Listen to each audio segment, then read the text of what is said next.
Saya tidak peduli siapapun Anda. Anda pernah bermaksiat, Anda pernah berbuat salah. Kita manusia yang tidak luput dari dosa. Tapi saya ingin berikan tawaran dari Al-Quranul Karim. Quran surah keempat An-Nisa ayat 100, posisi paling kiri sebelah bawah. Pernah ada orang berbuat maksiat yang tak terlukiskan. Ada seorang yang pernah bunuh orang. Bunuhnya bukan 1, 2, 100 orang. Tak terlukiskan bilangannya. Kriminalitas tidak perlu diukur karena Anda akan lelah menghitungnya. Ketika Allah berkenan memberikan hidayah kepadanya, Masya Allah. Dan hidayah selalu terbuka pada siapapun sepanjang ia mau mengambilnya sebelum nyawa sampai di kerongkongannya. Tiba-tiba datang ia pada seorang alim dan berkata, saya ingin berubah. Alim ini kemudian menyampaikan pada orang dimaksud, Anda bukan berarti tidak bisa menjadi orang baik. Hanya Anda tinggal di lingkungan yang tidak mendukung Anda jadi baik. Keluarlah dulu dari tempat itu. Pergilah ke majlis ilmu sifulan, tempatnya ada di sana. Datang ke sana, belajarlah, dan Allah akan bimbing Anda berubah dari keburukan menjadi orang yang terbaik. Didengarlah nasihat alim ini. Berangkatlah orang dimaksud, menempuh perjalanannya. Tiba-tiba Masya Allah, belum sampai ke tujuan, di pertengahan jalan, konon disebutkan lebih sejengkal, tiba-tiba maut datang menjemputnya. Thumma yudrikul maut. Apa yang terjadi? Langkahnya dihitung sebagai ibadah. Dalam terapnya dia beristighfar, tobat kepada Allah subhanahu wa ta'ala. Taubat yang menghadirkan cinta Allah subhanahu wa ta'ala. Quran surah kedua ayat 222 di ujung ayatnya. Innallaha yuhibbut tawwabin. Allah mencintai orang-orang taubat.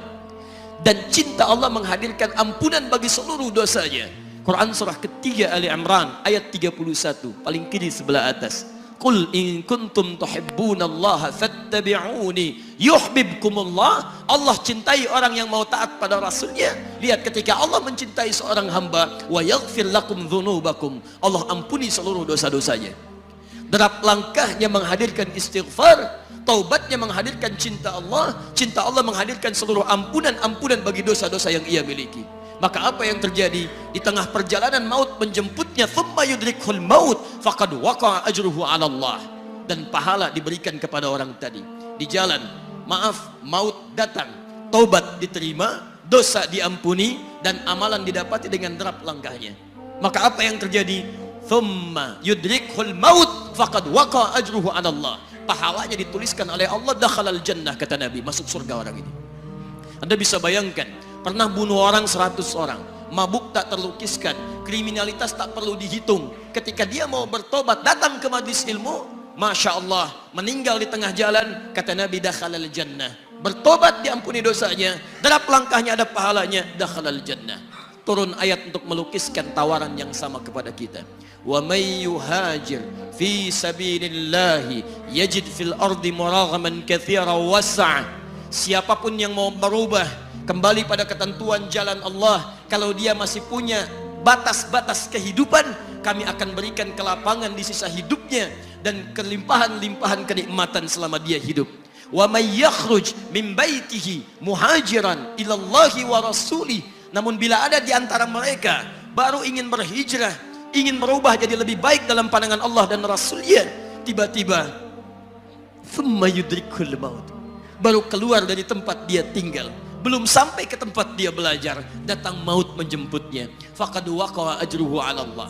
Kami terima semua amalnya, kami ampuni dosa-dosanya, dan kami tuliskan namanya di dalam surga. Bila 100 orang saja yang pernah dibunuh oleh orang ini, pernah bunuh 100 orang, mabuk tak terlukiskan, kriminalitas tak terhitung, mau berangkat ke majlis ilmu, tak sampai ke majlisnya, meninggal dia, bisa masuk surga. Masa Anda yang tidak pernah bunuh orang? Ada yang pernah bunuh orang di sini? Boleh angkat tangan? Ada polisi di sini, langsung saya sampaikan insyaallah. Anda gak pernah bunuh orang, Anda tidak pernah mabuk, Anda tidak pernah berbuat kriminalitas seperti orang dulu. Salah, wajar, tapi pintu tobat terbuka untuk kita semua. Masya Allah, Bedanya dengan orang tadi belum sampai ke majelis ilmu. Anda sudah hadir di dalamnya, langsung di rumah Allah, diberikan tempat yang terbaik dan kita akan belajar. Kalau dengan semua ini belum mempermudah Anda ke surga, dengan cara apa lagi Allah mesti mengantarkan Anda ke surga? Kalau dengan duduknya Anda di sini belum mau juga bertobat, dengan cara apa lagi Allah harus membimbing Anda bertobat? Kalau dengan seperti ini belum juga Anda taat kepada Rasul, dengan cara apa lagi Allah mesti meyakinkan Anda untuk taat kepada Rasulullah SAW?